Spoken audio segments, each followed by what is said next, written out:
आपणा सर्वांचं आपल्या कट्टा इंजिनिअर्स या यूट्यूब चॅनलवरती सहर्ष स्वागत. शिकताय ना, शिकायलाच पाहिजे. आज आपण या व्हिडिओमध्ये स्वामी या सब्जेक्टमधील simple stresses, strain and elastic constant या चॅप्टरमधील न्यूमेरिकल पाहणार आहोत. तर त्यातील type number 1, deformation of body due to the axial force. Axial फोर्समुळे ज्या बॉडीमध्ये जे डिफॉर्मेशन होत असतं त्याच्या रिलेटेड आपण न्यूमेरिकल पाहणार आहोत. तर टाईप नंबर 1 मधील ए काय आहे, तर सिंपल स्ट्रेस स्ट्रेन या फॉर्म्युल्यावरील आधारे आपण काय करणार आहोत, न्यूमेरिकल पाहणार आहोत. तर न्यूमेरिकल काय आहे बघा, कॅल्क्युलेट सेप ॲक्सियल लोड. म्हणजेच काय करायचंय, आपल्याला फाइंड आउट काय करायला सांगितलंय, सेप लोड म्हणजेच पी फाइंड आउट करायला सांगितलेलं आहे.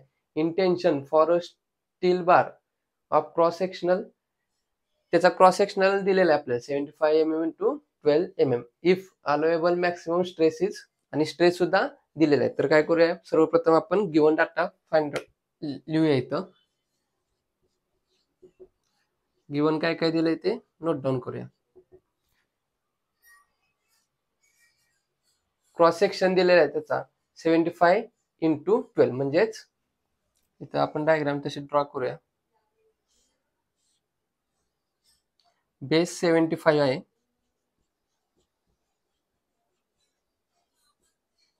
आणि डेप्थ किती दिलाय, 12 mm. असा एक स्टील बार दिलेला आहे. कोणता आहे, रेक्टेंगल क्रॉस सेक्शनचा आहे स्टील बार. हा क्रॉस सेक्शन त्याचा रेक्टेंगल आहे आणि हा ॲक्सियल फोर्स असणार आहे.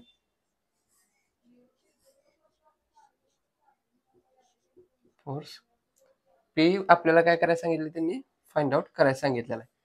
क्रॉस सेक्शनल रेक्टेंगल साठी दिलंय. रेक्टेंगल साठी कसा काढतो रे एरिया आपण, बेस इंटू डेप्थ. बेस किती आहे, 75 इंटू डेप्थ किती आहे, 12. दोन्ही व्हॅल्यू कशा आहेत, MM मध्ये आहेत, म्हणून आपला आन्सर जे येणार आहे एरियाचं कसं असणार आहे, MM स्क्वेअर. कॅल्क्युलेटरच्या सहाय्याने आपण फाइंड आउट करूया. 75 इंटू 12 किती आलं, 900. युनिट काय असणार आहे, MM स्क्वेअर. म्हणजे या क्रॉस सेक्शनचा एरिया काय आला आपला, रेक्टेंगल दिलेला आहे 75 mm इंटू 12 mm, म्हणजेच बेस इंटू डेप्थ. रेक्टेंगल असल्यामुळे काय होतं, एरिया कसा फाइंड आउट करतो, base into depth. 75 into 12 900 mm square. Given मध्ये काय काय दिलंय, तर बेस दिलेले आहे. बेस किती आहे, 75 mm. ऑलरेडी MM मध्ये असल्यामुळे युनिट कन्व्हर्जन करण्याची गरज नाही. नेक्स्ट डेप्थ किती दिलेले आहे, 12 mm. ते सुद्धा MM मध्ये, युनिट कन्व्हर्जन करण्याची गरज नाही. नेक्स्ट काय दिलंय, अलोएबल मॅक्सिमम स्ट्रेस. स्ट्रेस दिलेले आहे, सिग्मा सिम्बॉलने आपण डिनोट करत असतो. स्ट्रेस किती दिलाय, 155 मेगा पास्कल. मेगा पास्कल म्हणजेच काय असतं, न्यूटन पर MM स्क्वेअर, म्हणून ऍज इट इज लिहायचं 155 न्यूटन पर MM स्क्वेअर. मेगा पास्कल म्हणजेच काय असतं, न्यूटन पर MM स्क्वेअर. आपण हे सर्व युनिट कन्व्हर्जन म्हणून एक व्हिडिओ आहे, त्यामध्ये आपण सगळ्या गोष्टी कव्हर केलेल्या आहेत. कसे युनिट कन्व्हर्जन करायचं, मीटरचं MM मध्ये कसं करायचं, सेंटीमीटरचं MM मध्ये कसं करायचं, मेगा पास्कलचं न्यूटन MM स्क्वेअर कसं होतं, किलो पास्कल, गिगा पास्कल, हे सर्व युनिट कन्व्हर्जन आपण त्या व्हिडिओमध्ये पाहिलेले आहेत. तर त्या व्हिडिओची डिस्क्रिप्शन मध्ये लिंक ठेवतो, तिथून तुम्ही ते पॉईंट कव्हर करू शकता. सध्या बघा, दिलेल्या न्यूमेरिकल मध्ये जे जे काय गिवन आहे ते आपण नोट डाऊन केलेलं आहे. आणि फाइंड आउट काय करायला सांगितलंय, कॅल्क्युलेट सेप ॲक्सियल लोड. फाइंड काय सांगितलंय, फाइंड आउट करायला सेप लोड, पी सेप. सेप लोड आपल्याला काय करायला सांगितलं, त्यांनी फाइंड आउट करायला सांगितलेलं आहे. मग सेक्शन कोणता दिलाय, रेक्टेंगल. रेक्टेंगल सेक्शन दिल्यामुळे त्याचा आपण एरिया कसा काढला, base into depth. Base 75, 12 depth आहे. कॅल्क्युलेट एरिया किती आला, 900 mm स्क्वेअर. तर हे आपण फॉर्म्युला सर्व पाहिलेले आहेत. या फॉर्म्युलाचा सुद्धा व्हिडिओ डिस्क्रिप्शन मध्ये ठेवतो, तिथून तुम्ही या गोष्टी कव्हर करू शकता. मग आता बघा, आपल्याला काय काय गिवन डाटामध्ये स्ट्रेस माहित आहे, बी आणि डी दिलाय म्हणजे एरिया माहित आहे, स्ट्रेस माहित आहे, एरिया माहित आहे, आणि फाइंड काय करायला सांगितले, पी फाइंड आउट करायला सांगितले. मग या सर्व व्हॅल्यू कशात आहेत रे, stress is equal to force upon area. Formula इथं लिहून काढूया, stress is equal to force upon area. Area माहित आहे, स्ट्रेस माहित आहे, पी फाइंड आउट करायचं म्हणून पी इथंच ठेवूया. हे इकडं डिवाइड आहे, इकडं आल्यानंतर काय होणार, इंटू होणार. P is equal to stress into area. Stress किती आपला 155 मेगापास्कल. मेगापास्कल म्हणजेच newton per M M square. Newton per M M square मध्ये असल्यामुळे युनिट कन्व्हर्जन करायची गरज नाही, ऍज इट इज लिहायचं. इंटू एरिया कसा आहे, रेक्टँगल. रेक्टँगलचा एरिया कसा करतो, बेस इंटू डेप्थ.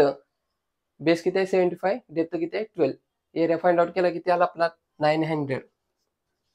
या सर्व व्हॅल्यू एम एम मध्ये असल्यामुळे युनिट कन्व्हर्जन करण्याची गरज नाही, as it is value put केल्या आणि आन्सर आपलं कसं आलं, एरिया एम एम स्क्वेअर आलं. कॅल्क्युलेट करूया. म्हणजेच काय रे आपलं पी सेफ. कॅल्क्युलेट करूया किती येणार, 155 इंटू 900. किती आन्सर आलं, 139,500. फार मोठी संख्या आहे, त्याला छोटी करण्यासाठी इथं ENG बटन असते, ते आपण इथं असते बघा ENG बटन, ते आपण काय करायचं, प्रेस करायचं.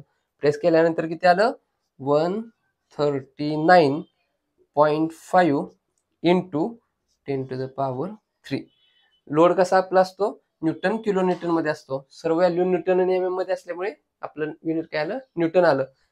10⁻³ म्हणजेच काय असतं, किलो असतं. म्हणून आपण असं सुद्धा लिहू शकतो, P safe is equal to 139.5. या 10⁻³ च्या ऐवजी किलो लिहू शकतो, किलो न्यूटन. असा आन्सर येतं. म्हणजेच गिवन डाटाच्या आधारे आपण काय केलं, P safe stress is equal to P by A या फॉर्म्युला वापरून काय केलं, पी सेफ फाइंड आउट केला. हा जर व्हिडिओ आवडला असेल तर नक्की लाईक करा. अजून आपल्या कट्टा इंजिनियर्स या चॅनल जर सबस्क्राईब केले नसेल तर सबस्क्राईब करून समोरील बेल आयकॉन दाबा, जेणेकरून असेच नवनवीन व्हिडिओ तुम्हाला सर्वात अगोदर पाहता येतील. ह्या गोष्टी जास्तीत जास्त आपल्या मित्रांपर्यंत शेअर करत चला, जेणेकरून आपल्यासोबत आपल्या मित्रांचाही चांगला फायदा होईल. पुन्हा भेटू याच सिंपल स्ट्रेस स्ट्रेन यावरील न्यूमेरिकल नंबर 3rd घेऊन. तोपर्यंत आपल्यासोबत आपल्यांची काळजी घ्या. धन्यवाद.